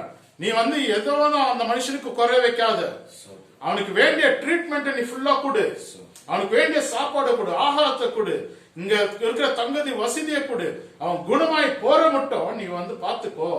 நான் வந்து திரும்பி வரும்போது உனக்கு எவ்வளவு நஷ்டம் இருக்கிறதோ நான் என்ன பண்றேன், கொடுக்கறேன். நம்ம அப்படியாக எப்பாவது செஞ்சிருக்கிறோமா? அப்படியாக நம்ம உள்ளங்கள் காணப்பட வேண்டும். அநேக அந்த காலத்துல எல்லாம் பார்க்கும்போது மிஷினரிமார்கள் வந்து இந்தியா தேசத்துக்கு வந்தாங்க. அவங்க இந்தியா தேசத்துக்கு வரும்போது அவங்களுடைய ஆஸ்தியை வித்துட்டு இங்க இருக்கிற ஏழப்பட்ட ஜனங்களை வந்து அவங்க என்ன பண்ணாங்களாம், பார்த்து கொண்டாங்களாம். அவங்களுடைய காசு செலவு பண்ணி பார்த்து கொண்டாங்களாம். ஆனா இப்ப இருக்கிற ஊழியக்காரங்கள் எப்படி தெரியுமா, நம்மளுக்கு ஏதாவது வருமா எதிர்பார்ப்போட தான் வந்து ஊழியம் செஞ்சிருக்காங்க. நம்மளுக்கு எந்த எதிர்பார்ப்பு, ஊழியக்காரங்களுக்கு வந்து எந்த எதிர்பார்ப்பும் இருக்கக்கூடாது. ஏனென்றால் அழித்தவர் உண்மை உள்ளவர், அழிச்சவர் உண்மை உள்ளவர். அப்ப உன்னை யார் அழிச்சாரோ அவர் உனக்கு உதவி பண்ணுவார். நீ அவரை நோக்கி பார்க்கும் போது தான் உனக்கு உதவி கிடைக்கும். சங்கீதம் 121 சொல்லுகிறது, எனக்கு ஒத்தாசை வர பருவத்தை நோக்கி என் கண்களை ஏறெடுக்கிறேன். அப்ப வானத்தையும் பூமியை உண்டாக்குற கருத்தரிடத்திலிருந்து இந்த ஒத்தாசை வருகிறது. அப்போ நம்மளுடைய எண்ணங்கள், நம்மளுடைய ஜெபங்கள், நம்ம தேவைகள் ஆண்டவர் இடத்துல வந்து நம்ம சொல்லணும். பிலிப்பியர் 4:6. Okay, do not be anxious about anything. நீங்க எதற்குச்ச கவலைப்படாதீங்க, எல்லாத்தையும் பிரேயரோட, விண்ணப்பத்தோட, தேங்க்ஸ் கிவிங்கோட நீங்க என்ன பண்ணுங்க, தேவனிடத்தில் தெரிவிப்படுத்துங்க. தேவனிடத்தில் தெரிவிப்படும் போது உங்களுடைய காரியங்கள் வாக்கியம். ஹல்லேலூயா. சோ இந்த இடத்துல பார்க்கும்போது அவன் வந்து அந்த மனுஷன் அவன் பாதியில விட்டு போகாதபடிக்கு அவனுக்கு வேண்டிய தேவைகளை சந்தித்து, அதுக்கப்புறம் நெக்ஸ்ட் டே டிராவலிங் பண்ணும்போது அவனுக்கு வேண்டிய பணத்தையும் அந்த மனுஷன் இடத்துல கொடுத்து, யார் ஊழியர் செய்யறாங்க அந்த இடத்துல கொடுத்து, அவன் வந்து நேர்மையா பார்த்து கொள்ளத்தக்கதாக அவன் சொல்லிவிட்டு போகிறான். அப்போ திரும்பி வரும்போது ஏதாவது குறை இருந்தா, ஏதாவது பணம் இன்னும் தேவைப்பட்டா நான் என்ன பண்றேன், கொடுக்கிறேன். அதுவே வந்து அந்த பணம் இந்த இடத்துல சொல்லும் போது ஏதாவதுன்றது இருக்குது. ஆனா அது கொடுக்கிற பணமே அதுக்கு போதும், அதுலயே வந்து காசு மிச்சம் ஆகும். ஆனாலும் இந்த பணக்கார மனுஷன் நான் சொன்னான், நான் கொடுக்கறேன். அப்படி கொடுக்கணும்னு சொல்லும் போது அந்த மனுஷன் என்ன பண்ணுவான், தாராளமா என்ன பண்ணுவான், ஒரு மனுஷனை பார்த்துக் கொள்வான். ஏன்னா இந்த பணக்கார மனுஷனுடைய நம்பிக்கை அந்த வார்த்தையான திருப்பி இந்த ரூட் தான் போனோம். அவன் போகும்போது நான் டெஃபினட்டா அவனை பார்க்குவேன். அவன் கொடுக்கலன்னா நான் அவனை அடிப்பேன். கரெக்டா? அப்போ இந்த மனுஷனானவன் அந்த எருசலேம்ல எரிகோ பட்டணத்துக்கு போயிட்டு வருது ரெகுலரா இந்த மனுஷன் பார்த்திருப்பான். அப்போ இந்த மனுஷன் சொல்ற வார்த்தை அந்த மனுஷன் நம்பி இருக்கிறான். சோ ஏதாவது வந்து பணம் வந்து கம்மியா இருந்திருந்தாக்கா, எக்ஸ்ட்ரா ஏதாவது செலவு பண்ணியிருந்தாங்க, நான் திருப்பி கொடுக்குறேன். அது வந்து அவன் நம்பி அவன் என்ன பண்ண, அவனுக்குன்னு எல்லாத்தையும் பார்த்து கொண்டான். சோ இந்த மனுஷனும் எரிகோ பட்டணம் போயிட்டு திருப்பி வந்து போகிறத பார்க்கிறோம். அந்த இடத்துல ஆண்டவராக இயேசு கிறிஸ்து சொல்லுகிறத பார்க்கிறோம். 36-37 வாசியம். பின்பு அவர்கள் பிராணமாய் போகையில் அவர் ஒரு கிராமத்தில் பிரவேசித்தார். 36-38. Okay. 36-37. இப்படி இருக்க கல்லறையில் அகப்பட்டவனுக்கு இந்த 3 பேரில் எவன் பிரானாயிருந்தான் உனக்கு எப்படி தோன்றுகிறது என்றார். அதற்கு அவன், அவனுக்கு இரக்கம் செய்தவனே என்றான். அப்பொழுது இயேசு அவனை நோக்கி, நீயும் போய் அந்தபடியே செய் என்றார். இந்த இடத்துல ஆண்டவராக இயேசு கிறிஸ்து அந்த லாயருக்கு கிளீனா எக்ஸ்பிளைன் பண்றாரு. இந்த இடத்துல 3 பேர் இந்த வழியா போனாங்க. இந்த 3 பேர்ல உனக்கு யாரு பிடிக்கும்? உன் சொந்தக்கார பிடிக்குமா? உன்னுடைய ஜாதி மக்கள் பிடிக்குமா? அப்போ உன்னுடைய தேச மக்கள் பிடிக்குமா? இப்படியாக அந்த இடத்துல ஒரு வார்த்தை வருகிறத பாக்குறோம். ஆண்டவர் சொல்ல நான் சொல்றேன். சோ அந்த இடத்துல ஒரு பிரீஸ்ட் வருகிறத பாக்குறோம், லேவியர் வருகிறத பாக்குறோம். 2 பேரும் என்ன பண்ணல, உதவி பண்ணவே இல்லை.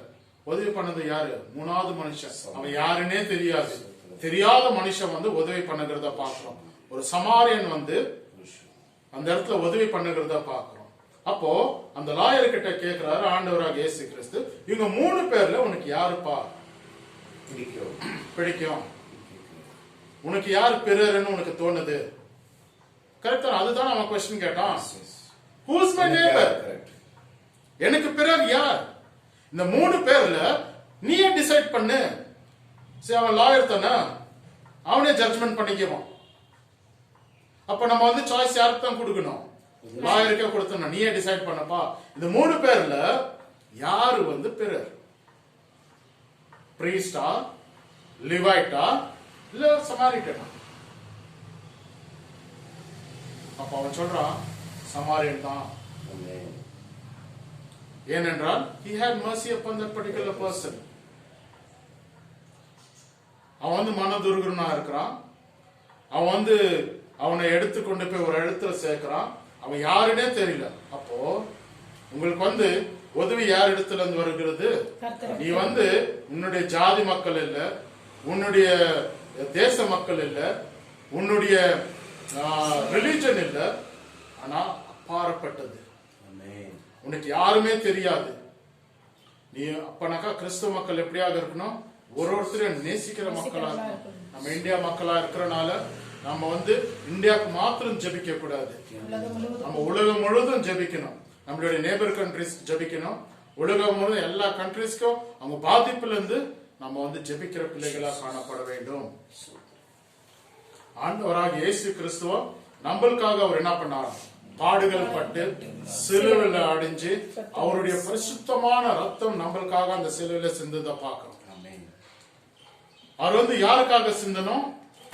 அவர் நம்ம பாவிகளா இருக்கிறோம், நம்ம சாத்தானுடைய உலகத்துல இருக்கிறோம், சாத்தானுடைய பிடியில இருக்கிறோம். அவர் தொலைஞ்சு போன தேடுதல் தான் வந்திருக்கிறார். அப்போ நம்மள ரட்சிக்கத்தான் அவர் என்ன பண்ணாரு? விண்ணுலகத்தை விட்டு மண்ணுலகத்துக்கு வந்தார். நம்மளுக்காக அவர் பாடுகளப்பட்டார். நம்மளுக்காக அவர் அநேக போதனை இந்த உலகத்துல கொடுத்தார், அற்புத அதிசயத்தை செஞ்சார். ஆனாலும் இதெல்லாம் பார்த்த ஜனங்களே என்ன பண்ணாங்களா? அவரை சிலுவையில அறையணும் என்று சொன்னாங்க. அப்ப அதை குறிச்சு அவர் என்ன பண்ணல, கவலைப்படவே இல்லை. அவர் எதற்காக வந்தாரோ, உன்னை என்னை நேசிக்க வந்திருக்கிறார். உன்னுடைய ஆத்மா நஷ்டப்பட்டு போக கூடாது, அவருடைய தழும்பினால நீங்க சுகமாகணும். நீங்களும் அது போல அந்த மனுஷனை போலதான் காணப்படுவீர்கள். நீங்களும் நிர்வாணமா இருக்கிறீங்க, அடிப்பட்ட மனுஷனா இருக்கிறீங்க, உதவி இல்லாத படிக்கு நீங்க என்ன பண்றீங்க? காணப்படுவீர்கள். நீங்க யாராவது இடத்துல உதவி வருமா? மனுஷன் இடத்துல உதவி வருமா? என் சொந்தக்காரன் உதவி பண்ணுவானா, என்னுடைய ஜாதிக்காரன் என்ன உதவி பண்ணுவானா, அப்படித்தான் நீங்க நினைச்சு கொண்டு இருக்கிறீங்க. உங்களுடைய உதவி பரத்திலிருந்து வருகிறது.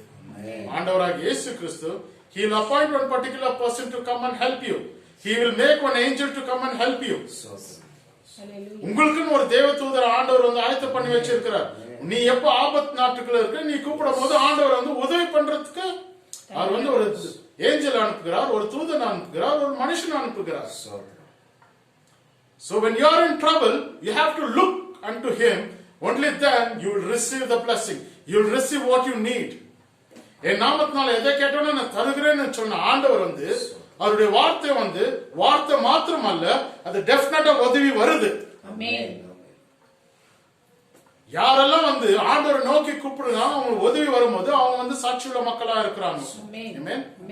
கிறிஸ்தவ மக்கள் சாட்சியுள்ள மக்களா காணப்பட வேண்டும். ஏதோ எதிர்பார்த்து செய்யற ஊழியம் செய்யக்கூடாது. நீங்க ஊழியத்துல மாத்திரம் அல்ல, நீங்க கிறிஸ்துவனா இருக்கிறீங்களா, ஏதோ எதிர்பார்த்து நீங்க செய்யவே செய்யாதீங்க. உங்களுக்கு எந்த இடத்துல உதவி வருதோ அந்த இடத்துல மாத்திரம் உதவி செய்யணும்னு நினைச்சா அது உதவியே இல்லை. நீங்க இந்த குட் சமாரிட்டன் போல மாறணும். எந்த எதிர்பார்ப்பும் இருக்கக்கூடாது.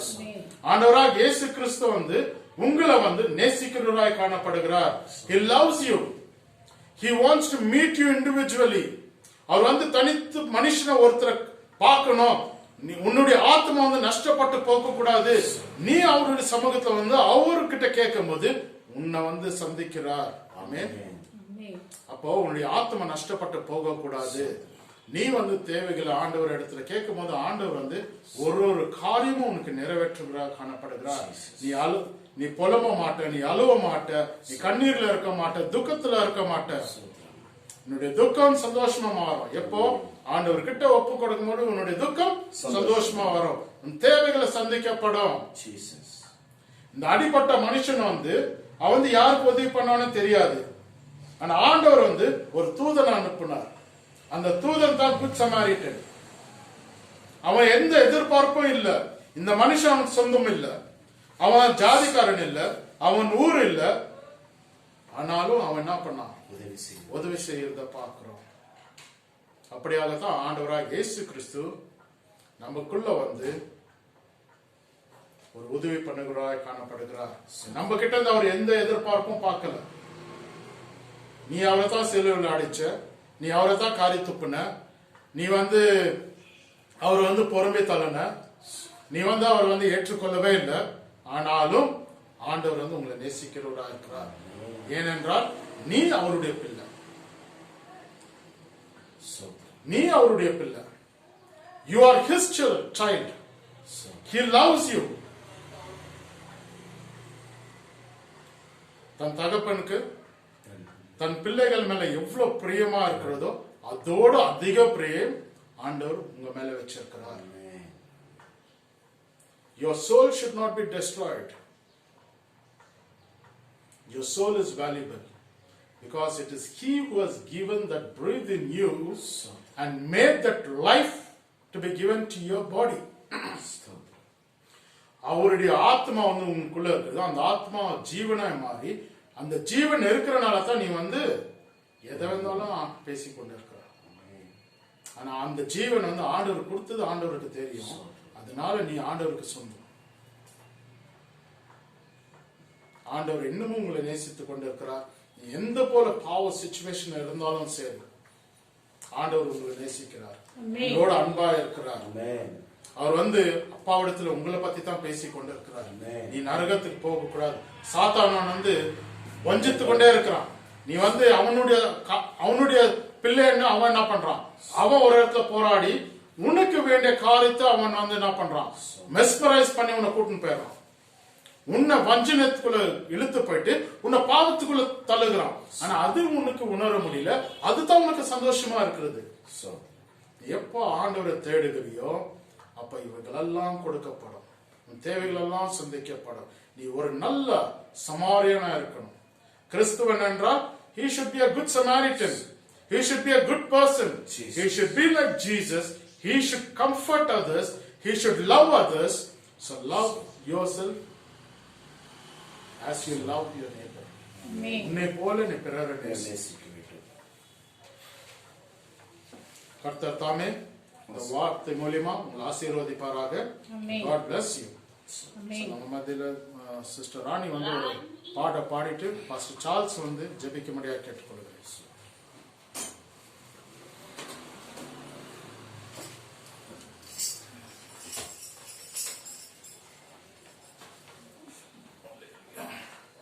ஹல்லேலூயா. கர்த்தர் நாமத்துக்கு மகிமை உண்டாவதாக. ஆமென். இந்த காலை நேரத்தில் நாம் அவருக்கு நன்றியோடு துதித்து நாம் அவரை ஆராதித்து துதித்து மகிழ்ந்து பாடுவோம். அவர் ஒவ்வொரு நாளும் நமக்கு நம்பிக்கையாக நம்மை ஒவ்வொரு நாளும் வழிநடத்திக் கொண்டிருக்கின்றார். அப்படியாகத்தான் நாம் நம்பிக்கையோடு அவரை துதித்து ஆராதித்து மகிழ்ந்து பாடுவோம். நாம் ஒரு வசனம் அல்ல, நான் ஒரு சில 2-3 வார்த்தைகளை உங்களுக்கு நான் வெளிப்படுத்துகின்றேன். நம்பிக்கை என்றால் என்ன? நீங்கள் சொல்லுங்கள். ஆண்டவருக்கு நம்பிக்கை என்றால் நாம் அவரிடத்தை நாம் எப்படி சொல்வது? நிறைய ஜனங்க, நான் நிறைய யூடியூப்ல பார்த்துட்டு இருக்கிறேன், ஸ்தோத்திரம் காலையில இருந்தா எப்ப சந்திச்சாலும் பிரைஸ் தி லார்ட்னு சொல்றாங்க, ஸ்தோத்திரம்பா சொல்றாங்க, ஸ்தோத்திரம் பிரைஸ் தி லார்ட். இங்கிலீஷ்ல பிரைஸ் தி லார்ட்னு சொல்றோம், தமிழ்ல ஸ்தோத்திரம் சொல்றோம். அப்படியாக நாம் எந்த விதத்திலையும் ஸ்தோத்திரம் சொல்றோம், பிரைஸ் தி லார்ட் சொல்றோம். அப்புறம் ஏதாவது ஒரு வசனத்தை மெசேஜ் பாஸ்டர்ங்களுக்கு கொடுக்கும்போது ஹல்லேலூயான்னு சொல்றோம். அதுக்கப்புறமா என்ன சொல்றோம்? ஆமென் அப்படின்னு சொல்றோம். இதுக்கெல்லாம் அர்த்தம் என்னன்னு உங்களுக்கு தெரியுமா? தெரியாதவர்களுக்கு நான் சொல்வதை கேளுங்கள் தயவிட்டு. நாம் ஒரு வசனத்தை வாசிக்கும் பொழுது, மெசேஜ் கொடுக்கும் பொழுது, நாம் ஆண்டவரை நோக்கி நாம் அந்த வார்த்தையை கேட்கும் போது, ஆண்டவரை வார்த்தையை கேட்கும் பொழுது நாம் ஸ்தோத்திரம், ஹல்லேலூயா, ஆமென் அப்படின்னு சொல்றோம். இதுக்கெல்லாம் ஒரு தமிழுடைய அர்த்தம் இருக்கின்றது. பிரைஸ் தி லார்ட் என்றால் என்ன? ஸ்தோத்திரம். ஸ்தோத்திரம் நம்ம எப்படி தமிழ் உச்சரிக்கிறது ஜனங்களுக்கு சில பேருக்கு தெரியாது. ஸ்தோத்திரம் பிரைஸ் தி லார்ட் என்றால் ஆண்டவருக்கு நன்றி, ஆண்டவருக்கு நாம் நமஸ்காரம் சொல்றதுனால தான் ஸ்தோத்திரம் பிரைஸ் தி லார்ட் அப்படின்னு சொல்லுவோம். அதே போல நாம் எல்லாம் ஒரு வசனத்தை வாசிக்கும் பொழுது, பாஸ்டர் மெசேஜ் கொடுக்கும் பொழுது ஹல்லேலூயா ஸ்தோத்திரம் அப்படும். அப்ப ஹல்லேலூயா என்றால் என்ன? ஒரு பாஸ்டர் அழகாக எனக்கு விவரித்து சொன்னார். நான் அது யூடியூப் சேனல்ல பார்த்தேன். ஹல்லேலூயா எல்லா புகழும் யெகோவா தேவனுக்கே பொருத்தும். ஹல்லேலூயா என்றால் எல்லா புகழும் யெகோவா தேவனுக்கே பொருத்தும். அதுதான் ஹல்லேலூயா. அப்படியாகத்தான் நாம் இங்கிலீஷ்ல இமேன் சொல்லுவோம், தமிழ்ல ஆமென் சொல்லுவோம். இப்ப நம்ம பாஸ்டர் நம்மளுக்கு மெசேஜ் கொடுத்திருக்கிறார், நாம அது சொல்லும் போது ஆமென் ஹல்லேலூயா. இப்ப நம்ம ஒரு வார்த்தை நான் உச்சரிக்கிறேன், என் நாமத்தினால் இதை கேட்டாலும் அதை நான் தருவேன் என்று பதிலளித்தவர் நம்முடைய காரியங்களை ஒவ்வொன்றிலும் அவர் நமக்கு இரட்டிப்பான காரியங்களை வாக்கிய பண்ண போவதற்காக கர்த்தருக்கு நாம் நன்றி செலுத்துகிறோம். அப்படியாக நம்ம என்ன சொல்லுவோம்? ஆமென். கர்த்தர் உங்களுக்கு அனைத்தையும் செய்பவர், அவர் ஒருவர் தான் போது ஆமென் அப்படின்னு சொல்லுவோம். ஆமென் என்றால் என்ன? தமிழ்ல சொல்லுங்க. ஆமென் 2 இருக்குது. நாம ஆமென் இங்கிலீஷ்ல சொல்றோம், தமிழ்ல சொல்றோம். ஆமென் என்றால் என்ன சொல்வது? தெரியாதவங்களுக்கு நான் சொல்றேன். ஆமென் என்றால் அப்படியே ஆக கடவது என்று அர்த்தம். இனிமேலாவது எந்த ஒரு வசனத்தை வாசிக்கும் பொழுது, பாஸ்டர் மெசேஜ் கொடுக்கும் போது ஆமென் சொல்லாருங்க. அதுல எவ்வளவு ஒரு சில துக்கமான வார்த்தைகள் இருக்கும், சில முரண்பாடான வார்த்தைகள், அதுக்கு ஆமென் சொல்லவே கூடாது. தயவிட்டு வசனத்தை வாசிக்கும் பொழுது அவருடைய மெசேஜை உன்றிப்பாக கவனித்து கூர்ந்து கேட்கும் பொழுது அப்படியாக அந்த வார்த்தைக்கு இணங்க நாம் ஆமென் என்று சொல்லணும். எல்லாத்துக்கும் ஆமென் ஹல்லேலூயா ஸ்தோத்திரம் அப்படி சொல்லாதீங்க. நான் இதை போன வாரமே சொல்லலாம் என்று நினைத்தேன், அதற்கு நேரம் கிடைக்கவில்லை. இப்பொழுது நான் சொல்லுகிறேன், நீங்க அதன்படி நீங்க அந்த வார்த்தையை எடுத்து பயன்படுத்த வேண்டும் என்று உங்களை தாழ்மையோடு கெஞ்சி கேட்டுக் கொள்கிறேன். அப்படியாக இந்த பாடல்களின் மூலமாக பாடி துதிப்போமாக. என் நம்பிக்கையே உமக்கு ஸ்தோத்திரம், என் புகலிடமே உமக்கு ஸ்தோத்திரம். ஆண்டவரை ஒவ்வொரு நாளும் நம்பி நாம் அவரையோடு வாழ்ந்து காட்டும் பொழுது நமக்கு நம்பிக்கையான தேவன் அவர் ஒருவர் மாத்திரம். 100க்கு 100 நம்மை ஒருபோதும் வழி நடத்துபவர், அற்புதங்களும் அதிசயங்களும் நமக்கு நடத்துபவர். மனிதர்கள் முன்பாக தலை குனிந்து போகாமல், ஒருபோதும் மனிதர்கள் முன்பாக வெட்கப்பட்டு போகாமல் ஒவ்வொரு நாளும் நம்மை உயர்த்தி வழி நடத்துபவர் அவர் ஒருவர் மாத்திரம். அப்படியாக நாம் ஒவ்வொரு நாளும் அவரை நோக்கி துதித்து ஆராதித்து மகிழ்ந்து கேட்கும் பொழுது அவருடைய வார்த்தையை உள்ளத்திலிருந்து கேட்டு ஒவ்வொரு நாளும் அவரோடு நாம் ஒன்றித்து வாழ வேண்டும் என்று இந்த பாடல் அப்படியாக நமக்கு கூறுகின்றது. அப்படியாக நம்மை ஒவ்வொரு நாளும் வழிநடத்திக் கொள்ளுபவர் அவர் ஒருவர் மாத்திரம். ஐஸ்வர்யம் கனமும் அவரால் இன்றி வரும், அவரின்றி ஒரு ஆளுகை செய்பவர் இந்த உலகத்தில் கிடையாது. அப்படியாக இந்த பாடல்களை நாம் துதித்து ஆர்ப்பரித்து ஆரவாரத்தோடு மகிழ்ச்சியோடு பாடி துதிப்போமாக. கர்த்தர் நாமத்துக்கு மகிமை உண்டாவதாக. ஆமென். அல்லேலூயா. என் நம்பிக்கை உமக்கு ஸ்தோத்திரம், என் புகலிடமே உமக்கு ஸ்தோத்திரம், என் நம்பிக்கையே உமக்கு ஸ்தோத்திரம், என் புகலிடமே உமக்கு ஸ்தோத்திரம்.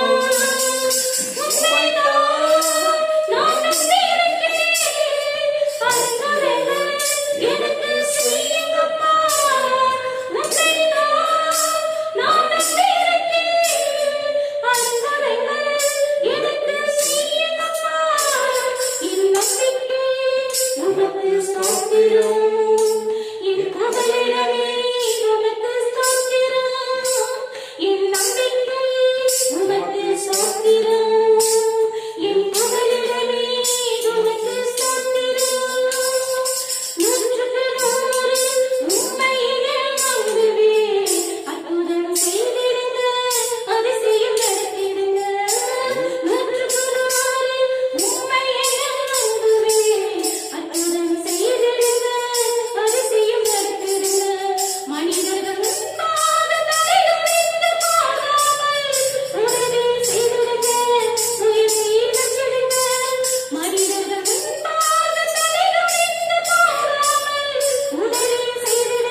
ஹல்லேலூயா.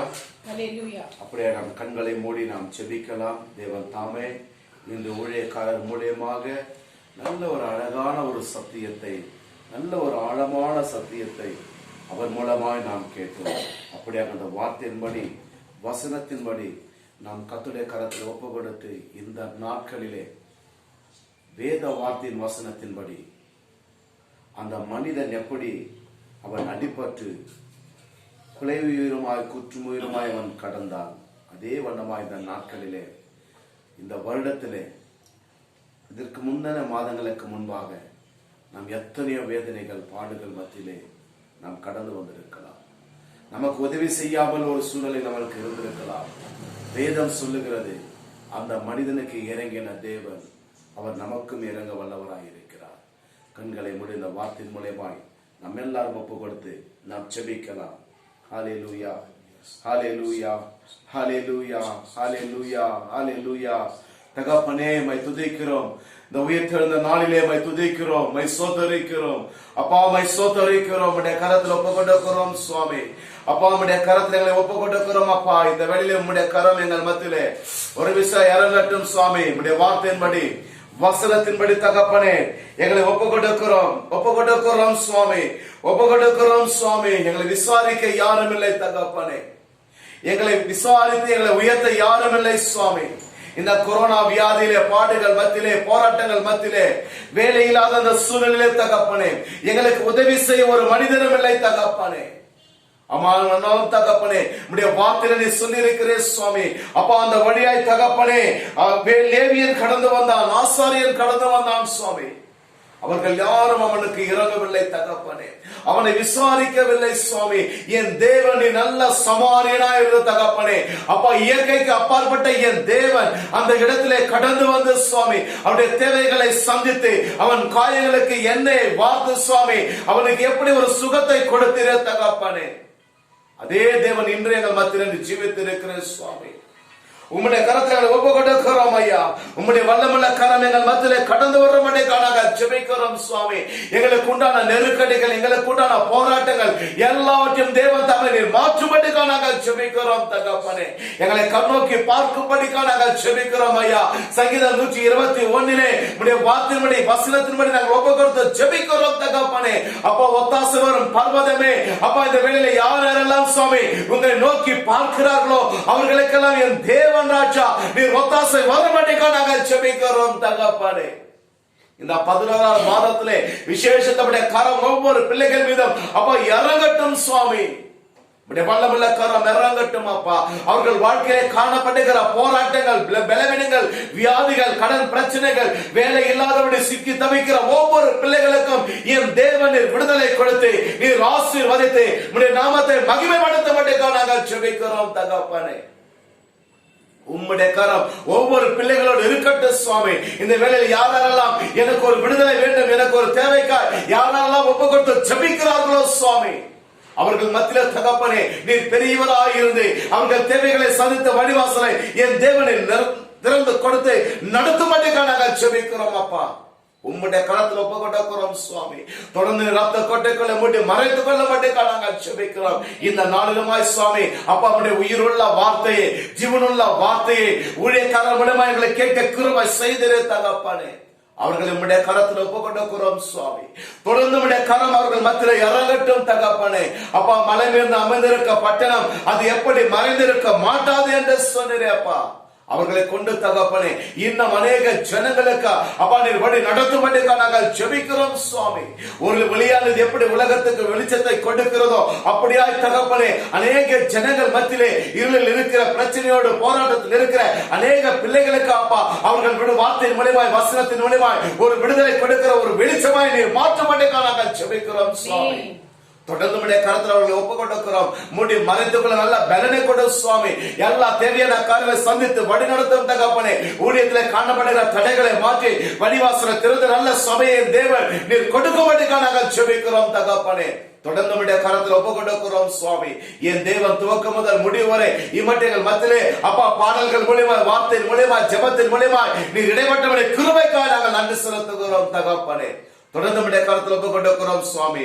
பெரிய காரியங்களை செய்யும் மீட்பெரும் ரட்சகருமாக ஆண்டவராக இயேசு கிறிஸ்துவின் நாமத்தின் மூலம் ஜெபிக்கிறோம் நல்ல பிதாவே. ஆமென். என் ஆத்துமாவே கர்த்தரை ஸ்தோத்திரி. என் உள்ளமே அவருடைய பரிசுத்த நாமத்தை ஸ்தோத்திரி. என் ஆத்துமாவே கர்த்தரை ஸ்தோத்திரி. அவர் செய்த சகல உபகாரங்களையும் மறவாதேயும். ஆமென். ஆமென். ஆசீர்வாதத்தை பெற்றுக்கொள்வோம்.